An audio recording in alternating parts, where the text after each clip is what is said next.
So another format, which is someone that we often use, is called a shoutout. This is really tying into the online video. Remember that 1 out of 2 Gen Zers and almost millennials are watching online videos at the moment. So this is really a great way to get your product under their attention.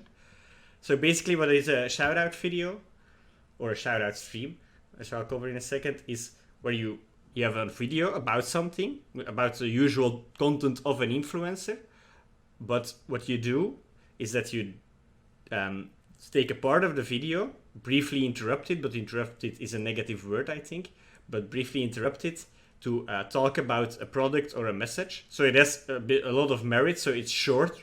It's not too, let's say, it doesn't diminish the quality of the content because it's really short.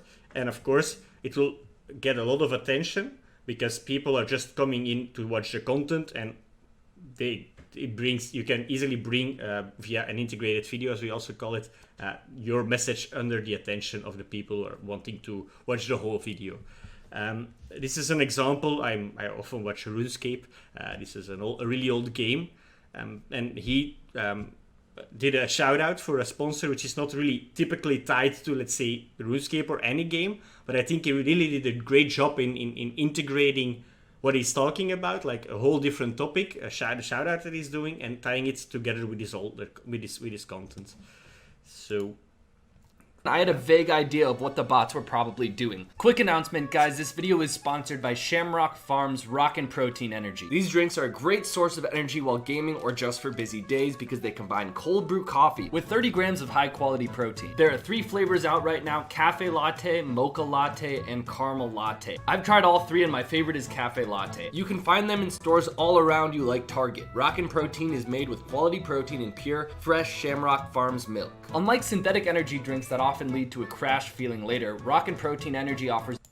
So basically, it goes on a bit further, but not too much. But basically what he does a really great job in is let's say, he keeps on showing gameplay content, actually, and it just fits in the brand, and it's not really too intrusive or too, let's say, disrupting the video experience, because he keeps on focusing on the gameplay.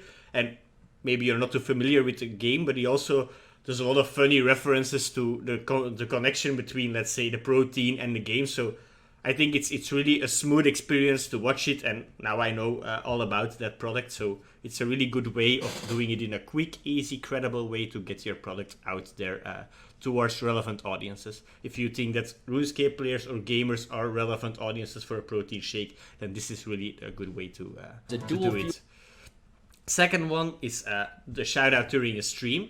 So basically, this is when a streamer, like I'm streaming right now, and I would interrupt the stream to just talk about the Fanta that I'm holding here and tell you a bit about it. Not too sure what I can say about it, because I'm not as good as an example as Moraltis. She's one of our streamers, and this is an example of Proximus, which is a big telecom provider in Belgium, and they did online competition, a football competition of FIFA.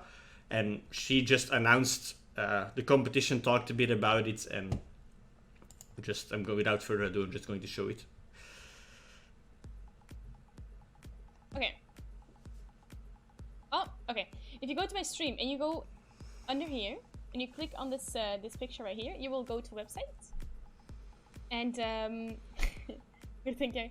Alright, anyway. And this is about the ePro League Cup. So Belgium is doing insane esports right now, and Proximus is like one of the biggest like companies investing in it right now, and they organized like ESL Pro League for Counter-Strike, and now they're doing like the FIFA Cup as well. And like you can see play 15 already, I think. So basically, again, she was doing a stream like I am, and she just briefly interrupted really smoothly to talk about something, about a product or a brand, or in this case a tournament. And I think, let's say, what she does different than the YouTube video. A video on YouTube is pre-recorded and I did it, so edited in advance, so it's less, let's say, professional, super brushed off, as we say it in Dutch. I'm not sure if it's an English word, but super hygienic content. First of all influencer marketing content shouldn't be super hygienic, because that's an advertisement. Here you want to, let's say, tap into the content that's user-generated content created by people, which makes it not perfect, and talk about and where they can talk about the brand in their own way.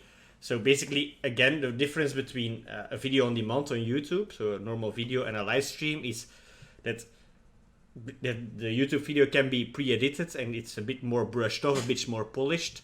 But this is more interactive because it's live. She was even laughing with the audience at some point or with her remarks. So she's really engaging with the audience and spreading a message at the same time. One quick extra tip, if you want to include call to actions on YouTube, just let the influencer mention that there's a link below or something down below the video in the description that they can click.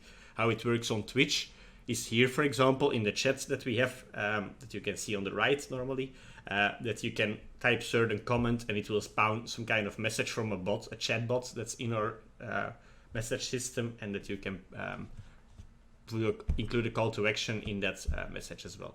So basically that's how you not only, let's say, create the message, but also, let's say, drive a call to action like a product sale or a traffic to a website and so on.